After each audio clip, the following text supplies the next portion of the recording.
What up, guys? My name is Brown Boy Chronicles. This is the music section of episode 15. How are you guys doing today? Music is blowing me away every week. And a little bit of a disclaimer though, for every week that I have, the music is just so fluid and so beautiful. I get like a month where nothing really just pops off the screen, nothing really excites me. So, as giddy as I am right now, I don't expect it to last because music has ebbs and flows, artists have ebbs and flows. They don't always control their music, and when it comes out, their record labels, their managers have a little bit of a say in those things too. So, that being said, though, music has been sensational. I'm still finding more to listen to. I still don't have enough time in the day to listen to everything that I have downloaded and I have found to give a chance to love. But the three albums I want to give you guys this week, I'm gonna start with a woman named Mahalia, Mahalia, Mahalia,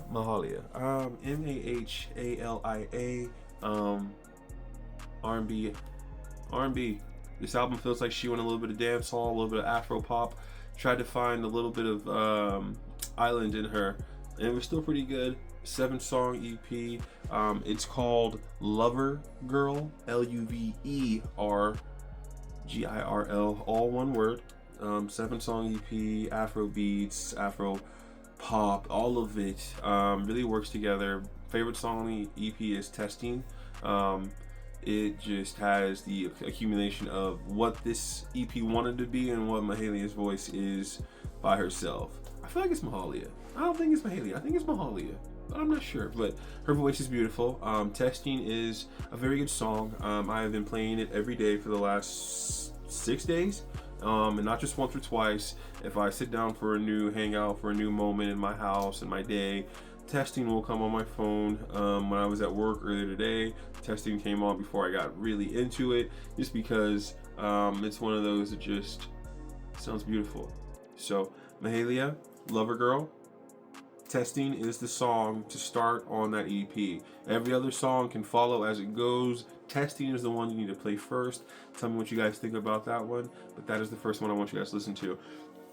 The next album, it's going to be kind of a really mixed review for me, but it's Chance the Rapper's newest album, Starline.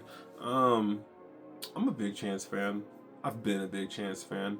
I talked to you guys a few episodes ago about Tyler the Creator, Don't Tap the Glass, and how I'm a big Tyler the Creator stan, but I'm not a hardcore fan about everything he does lately. I'm not looking for his new albums to be great. And Chance the Rapper's kind of the same way, where he's kind of had this big hiatus where, as a fan who loved the 10-day Chance the Rapper, the acid rap Chance the Rapper, I find myself not motivated to really go and jump into the album that he released. I listened to it all the way through, heard every song. I thought it wasn't bad. I sincerely thought it was not a bad album.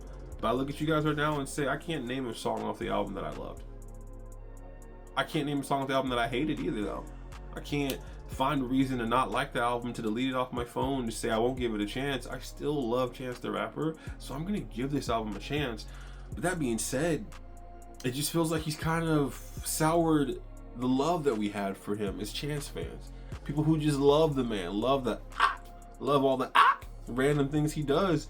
I just feel like I've lost the, I don't even know, the just the elation that I used to have for hearing his voice, hearing his new songs, hearing his flow, how he would throw his lyrics out at us. It kind of just got stale. Chance is not a bad artist. I still think that album is worth listening to. Give Starline a chance. It's a little long for me though. It's like 21 songs. It's a little bit much. But I still love him enough.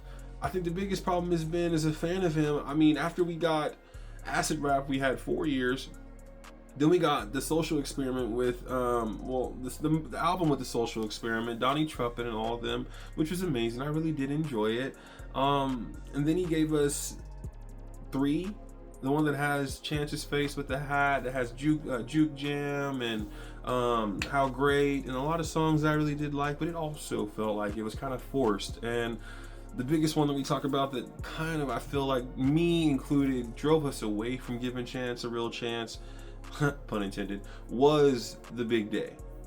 I think the album came out in 2020, 2021, after COVID, trying to get us back into like loving him. And if I'm being honest, that album was so not good. It was trash to me. And it's not even that like every song was bad. It's like I really, really tried to listen to that album. I tried to go back to that album multiple times, give it multiple listens, and every time I did, I was so let down. I was so let down. Disappointed. More because it felt like he wasn't even Chance the Rapper at the time. And I do believe sometimes you succumb to the things you're around. You kind of just go ahead and involve yourself and delve yourself into everything around you. And he had just become a dad. He had just become a husband. He had just done so much more than just focus on the music. So I felt like it did all kind of seep into what the big day was. And it wasn't a good album. It felt like it was an album that he knew he had to get out, he had to release, but he didn't have joy making the album is what it sounded like. And I don't know that for sure. I'm just a man talking about music because I love it so much, but I'm an empath who feels music. Like I always feel it. I always want to be immersed in it. Like it's a movie, I want to feel every part of it and I want to be right there with it. And it just felt like The Big Day was an album that he threw out, but he didn't actually love. He just kind of gave it to us and hoped that we held on to it. But the biggest telling part was that he posted his new album cover on Instagram. And like I told you guys, Instagram is the place to go to follow your favorite artists. They will always post their new album covers, new music, a snippet of a preview of a new song on Instagram. Use it for your artists that you love. He did a little post of all of his albums or his EPs, whatever, his special projects. And he had 10 Day on there, Acid Rap 3, and then he had Starline. He didn't have The Big Day on there. He didn't have the Social Experiments album with him on there. I think it's more because he knows those are kind of albums that he can talk about and acknowledge, but he can't put as iconic in his discography. In the body of work Chance the Rapper has, those albums aren't going to be the ones we go back to and listen to. It's going to be 10 Day, Acid Rap 3 sometimes. And Starline wants to be in that line, but I'm telling you guys, Starline isn't a bad album. Don't be surprised when you listen to it and you're not in love with it, but you don't hate it. And at that point, do you really want to keep the album on your phone? Do you really want to invest the time to listen to it again? I'm telling myself I'm not letting go of this album. And on my phone, I have a recently added that has 900 tracks, my newest tracks on there. And that's how I really fall in love with my new albums, new artists that I find. And Chance the Rapper's at the top of it. But I look at it already and I do skip by it. I do slide by it and I could stop on it, but I'm just not convinced that he loves music the way he used to, that he really has his heart back in it. A lot of songs sound like he does, but it's been so long since he released music that my question becomes, in these moments, how much of this is brand new and how much of this is something that you've done 2-3 years ago that you're adding to the album to make it sound good? So, Chance the Rapper, Starline, I give it like a 6 out of 10 because I haven't really loved it like I should, but it isn't a bad album. He put work in there. He actually put some love and heart in there. So give it a chance. Maybe it lets you guys in on something I haven't seen yet. Maybe you guys give me a double up and I go ahead and give it a different chance and I listen to it in a different way. But yeah, Chance the Rapper, Starline, it's not bad. Give it a listen if you guys love Chance the Rapper like I do, and tell me what you guys think. My last album is Young Nudy. His album is awesome. His album is called... Oh, I lost it. Oh man, what's his album called? I have no idea. Yeah, well, whatever his album's called, it's really good. It's got 2 songs that I've been playing nonstop for the last 2 days. Ice-T and Chains On are on 10. Ice-T and Chains On, Young Nudy's new album. He's got like a green bowl in the middle of it. It looks crazy. It's really, really good. No, he is... It's weird to say certain artists do the same thing, but Young Nudy does the same thing that Young Thug does, the same thing that Uno the Activist does, that Warhols does, that there's a lot of artists that are in that kind of space of they kind of rap fast, they rap good, you don't really know what they're saying until they slow down, but when they talk their shit, you hear them talking their shit. Young Nudy's one of those who was a gangbanger, who was a guy who went through a lot of shit in his life before he got into music fully, but I say that knowing that because of all the strife he went through, because of all the hardships he's dealt with, his music is pure. And his trap beats, his 808s are raw and they are hitting you in the heart because they feel good. The bass drops, wonderful. When I'm in a mood, I need to be able to be motivated about something. It's Young Nudy. It's Young Nudy, and it's Young Nudy for sure. That's how it has to be, because he is so good. So really, Young Nudy, Ice-T, Chains On. I'll even give you another one that's on the album that I didn't even write down on my paper that I have right here. Super Slime. Chains On, Ice-T, Super Slime. And 2 of those songs got features, but his album doesn't give me features, so I can't tell you what it is. But Young Nudy is worth it. His new album just came out 2 weeks ago. I love it. I didn't write the name down, so I feel dumb. I'm not about to look at this and try to find the name. It's really good. Young, spelled Y-O-U-N-G, Nudy, N-U-D-Y. His album is fire. I liked every song.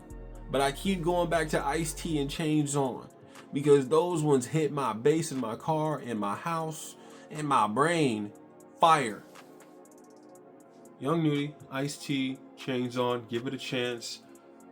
You guys will love it. If you a trap man like me who like a little bit of 808, a little bit of aggressive, I don't need to be all the time in the hood music and stuff. But people like Young Nudy make me feel like it's okay to really love that shit and enjoy it for a little bit and then move on. So yeah. Give that a chance. Tell me what you guys think. That is the music episode, guys. This has been Midwest Brown Boy Chronicles episode 15. I hope you guys had a wonderful time hearing my beautiful voice once again. I am getting to the point where making these videos is so fun. I want you guys to start commenting, though, talking about what you guys see, what you guys like and subscribe these videos. Please subscribe to my videos. I want followers. I want to find a way to make this life easier, get more followers, get more subscriptions, get more freedom. Let me in to your life. Let me talk to you and serenade you a little bit more. All right, guys, have a good week. I'll talk to you guys later. Peace.